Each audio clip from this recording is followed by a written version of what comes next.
Le fait de parler le mal seulement, exprimer ton mal, le douleur que tu ressens, le fait d'exprimer ça là, ça t'a permis là. Ce livre aborde la magie. L'auteur définit le concept de magie, fournit des preuves de son existence dans le Coran et la Sunna, et présente les avis des érudits sur la magie. Il explique les catégories de magie selon Al-Razi et Al-Raghib. Il explique ensuite les méthodes utilisées par la magie pour invoquer les djinns et expose les règles de la magie en droit musulman. Auteur du livre Al-Sarim al-Battar fi al-Tadid li al-Sir al-Ashrar. L'ouvrage Al-Sarim al-Battar fi al-Tadid li al-Sir al-Ashrar de Wahid bin Abd al-Salam Bali, né en Égypte.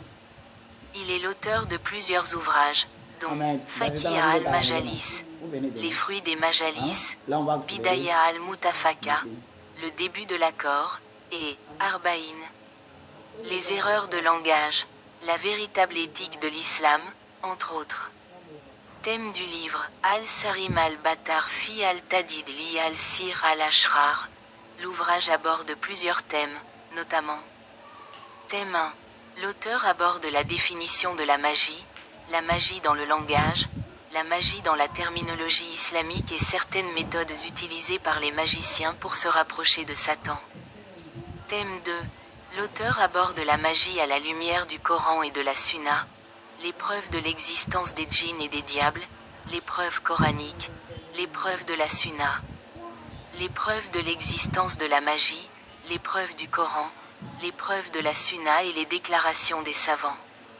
Thème 3. L'auteur aborde les catégories de magie, la classification de la magie d'Al-Razi, celle d'Al-Raghib, ainsi que l'étude et la clarification des types de magie. Thème 4. L'auteur explique comment un magicien invoque un djinn, l'accord entre la magie et le diable, comment la magie invoque un djinn et les signes permettant d'identifier un magicien. Thème 5.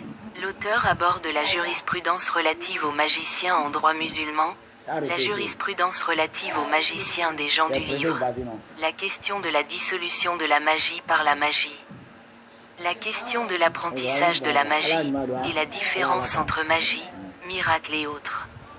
Thème 6. L'auteur aborde la magie annulatrice, la magie de séparation.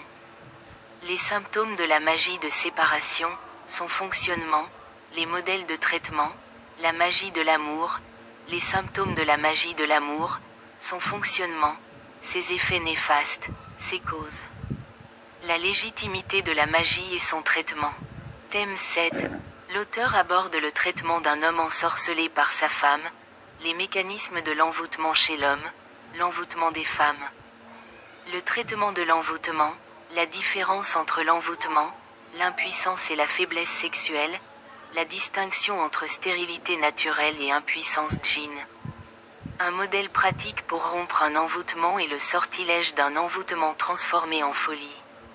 Thème 8. L'auteur aborde les fortifications, la fortification des ablutions, la fortification du maintien de la prière en groupe, la fortification de la prière nocturne, la fortification de la recherche de refuge avant d'aller aux toilettes. La fortification de la recherche de refuge avant d'entrer en prière, la fortification de la femme au moment du mariage.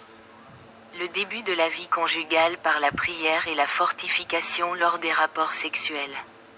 Thème 9. L'auteur discute du traitement du mauvais œil.